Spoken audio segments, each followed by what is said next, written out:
अमीर होना किसे पसंद नहीं है, लेकिन दुनिया में कुछ ऐसे अमीर लोग भी हैं जिन्हें पता ही नहीं होगा कि उनके पास कितनी दौलत है। इन रईस लोगों में दुबई के शेखों की चर्चा जरूर होती है। बड़ी बड़ी आलीशान कारें, बड़ी बड़ी बिल्डिंग और प्राइवेट याट्स इनकी पहचान है।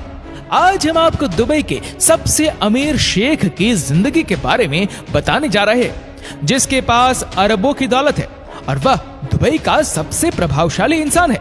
आइए जानते हैं मोहम्मद बिन राशिद और उनके बेटे के बारे में। मोहम्मद बिन राशिद का पूरा नाम मोहम्मद बिन राशिद अल मक्तूम है। मोहम्मद बिन राशिद दुबई के अमीर और यूएई के प्राइम मिनिस्टर और वाइस प्रेसिडेंट भी है। तुर्की भाषा में एक शब्द है जिसका अर्थ है प्रिंस।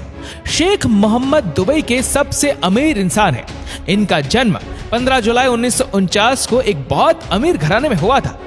आज दुबई बहुत मॉडर्न है और पर्यटकों के लिए घूमने की सबसे पसंदीदा जगह है, लेकिन हमेशा से ऐसा नहीं था।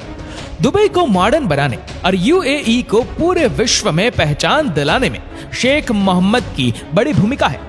दुबई को दुनिया की पसंदीदा जगह बनाने के लिए उन्होंने बहुत से काम किए। फिर चाहे वह 2008 में दुबई में दुनिया की सबसे लंबी बिल्डिंग बुर्ज खलीफा का निर्माण हो, या फिर लैंड एरिया के हिसाब से दुनिया के सबसे बड़े शॉपिंग मॉल का निर्माण। मोहम्मद बिन राशिद की सबसे ज्यादा चर्चा उनकी अमेरिकी वजह से होती है। शेख मोहम्मद दुनिया के सबसे अमीर रॉयल्स में से 5वें नंबर पर है। उनकी net personal worth 13.88 billion Euros है, जो कि इतनी ज्यादा है जिसकी कल्पना करना भी मुश्किल सा लगता है। उनके पास एक पर्सनल याट है जो कि अपने लॉन्च के समय दुनिया का तीसरा सबसे बड़ा याट था। उसकी लंबाई 162 मीटर है। इसे सुपर याट कहते हैं और इसकी कीमत $400 मिलियन बताई जाती है। इसी याट पर स्विमिंग पूल, हेलीपैड और शान और शौकत का हर जरूरी सामान मौजूद है। शेख मोहम्मद ने अपनी एक कंपनी बना रखी है जिसका नाम दुबई वर्ल्ड है।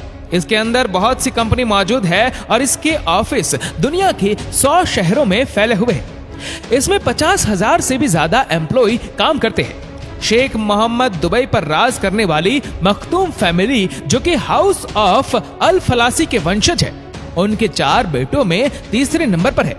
1965 में अपनी सेकेंडरी शिक्षा पूरी करने के बाद उन्होंने यूके की Bell Education Trust English Language School से इंग्लिश लैंग्वेज की पढ़ाई की।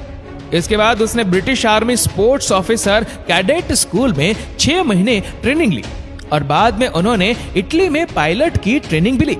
इसके बाद उनके पिता ने उन्हें दुबई पुलिस फोर्स और दुबई डिफेंस फोर्स का हेड बना दिया। 1971 में यूके से आजादी मिलने के बाद यूएई बना और शेख मोहम्मद यूएई के पहले डिफेंस मिनिस्टर बने। वह आज भी उस पद पर बने हुए। दोस्तों, हमें लगता है कि यूएई की अर्थव्यवस्था मुख्य रूप से तेल के कुओं पर निर्भर करती है, लेकिन ऐसा नहीं है। यूएई की जीडीपी में 95% हिस्सा नॉन ऑयल बेस्ड प्रोडक्ट का है, जिसमें टूरिज्म का शेयर 20% है। जीडीपी के तेल पर निर्भरता घटाने और इसे बेस्ट बनाने में शेख मोहम्मद का बड़ा हाथ है। 1990 में उनके पिता की मृत्यु हो गई, जिसके बाद उनकी बड़े भाई के पास सत्ता आ गई। 1995 में उनके बड़े भाई ने उन्हें दुबई का क्राउन प्रिंस घोषित कर दिया। 2006 में शेख मोहम्मद दुबई के रूलर बन गए और यूएई के वाइस प्रेसिडेंट और प्राइम मिनिस्टर भी। दुबई का रूलर बनने के बाद ही शेख मोहम्मद ने बुर्ज खलीफा, दुनिया के सबसे बड़े शॉपिंग मॉल, पाम आइलैंड, बुर्ज अल अरब होटल, मेट्रो और बहुत से दूसरे निर्माण कार्य शुरू करवाए। लेकिन इतने ज्यादा निर्माण कार्य करवाने के लिए दुबई को बहुत सारा पैसा उधार लेना पड़ा। दुनिया में 2008 में आई मंदी और दुबई की रियल एस्टेट मार्केट के क्रैश होने के बाद वहां की सरकारी कंपनियां दिवालिया होने के कगार पर पहुंच गई थी। इस मुश्किल परिस्थिति में अबू धाबी ने दुबई को लोन देकर उसकी मदद की। शेख मोहम्मद बिन रशीद को हॉर्स रेसिंग का भी बहुत शौक है। उन्हें पूरी दुनिया में इस स्पोर्ट को एक अलग पहचान दिलाने के लिए जाना जाता है। जब मोहम्मद बिन राशिद छोटे थे तभी से वह घोड़ों को दुबई के रास्ते पर दौड़ाते थे। लेकिन हॉर्स रेसिंग एक खेल है, इसके बारे में उन्हें 1967 में यूके में पता चला। इसके बाद इस खेल में उसकी रुचि बढ़ती ही गई और उन्होंने दुनिया की सबसे बड़ी हॉर्स रेसिंग टीम गोडोल्फिन बनाई।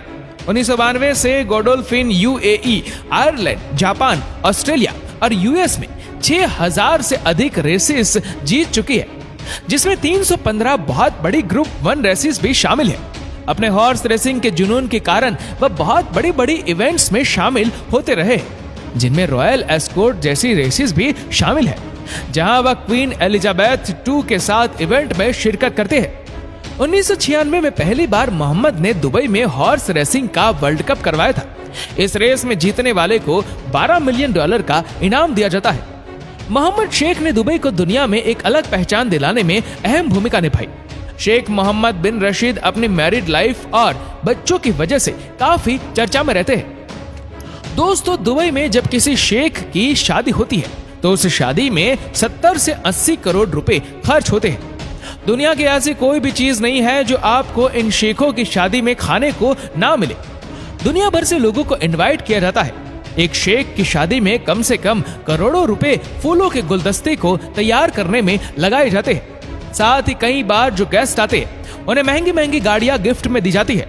इनकी शादी कम से कम 1 हफ्ते तक चलती है। शेखों की शादी में कहा जाता है कि उनके मेहमानों को जो कुछ भी चाहिए वह चीज उन्हें उपलब्ध कराई जाती है। ये सब सुनने के बाद आपका भी मन कर रहा होगा कि काश इन शेखों की शादी का हमें भी इनविटेशन आए। दोस्तों, जितना बड़ा इस रईस खानदान का बैंक बैलेंस है, उतना ही बड़ा इनका दिल भी है। दुबई के किंग हजारों करोड़ों रुपए स्कूल, इंफ्रास्ट्रक्चर और चैरिटीज में डोनेट करते हैं। सिर्फ पैसा ही नहीं, जब भी कभी मुसीबत आती है तो अपने करोड़ों रुपए के प्राइवेट प्लेन्स तक मदद के लिए भेज देते हैं। दोस्तों, उनके बेटे शेख हमदान भी कुछ कम नहीं है। जब यूएई के एक कैंसर पेशेंट ने अपनी बीमारी के बारे में बताते हुए सोशल मीडिया पर पोस्ट किया कि वह अपने कैंसर का ट्रीटमेंट पैसे ना होने की वजह से नहीं करवा पा रहा है, तो प्रिंस से उसकी ये हालत देखी नहीं गई और उन्होंने उसे तुरंत 5 करोड़ रुपए देकर उसका इलाज कराया। ये परिवार सिर्फ पैसों से ही लोगों की मदद नहीं करता, बल्कि चैरिटेबल इवेंट्स में अपनी प्रेजेंट देकर, जरूरतमंदों से मिलकर, उनके दुख दर्द सुनकर उन्हें हौसला भी देता है। क्राउन प्रिंस को जब भी मौका मिलता है वह कुछ न कुछ एक्टिविटी करते ही नजर आते हैं, चाहे वह स्पोर्ट्स के जरिए यूथ को इंस्पायर करना हो या फिर चाहे बेसहारों का सहारा बनना। अमीर होने के साथ साथ ये एक अच्छे इंसान भी है और ये बात उन्हें दुनिया भर में दुबई का एक अच्छा एम्बेसडर बनाती है। तो दोस्तों, आपकी इनके बारे में क्या राय है, हमें नीचे कमेंट करके जरूर बताएगा। और अगर आपको वीडियो अच्छा लगा हो तो इस वीडियो को लाइक करेगा, शेयर करेगा ज्यादा से ज्यादा लोगों तक। और ऐसी ही और भी रोचक जानकारियों के लिए सब्सक्राइब करें हमारे YouTube चैनल को और Facebook पर फॉलो करें हमारे पेज को। धन्यवाद।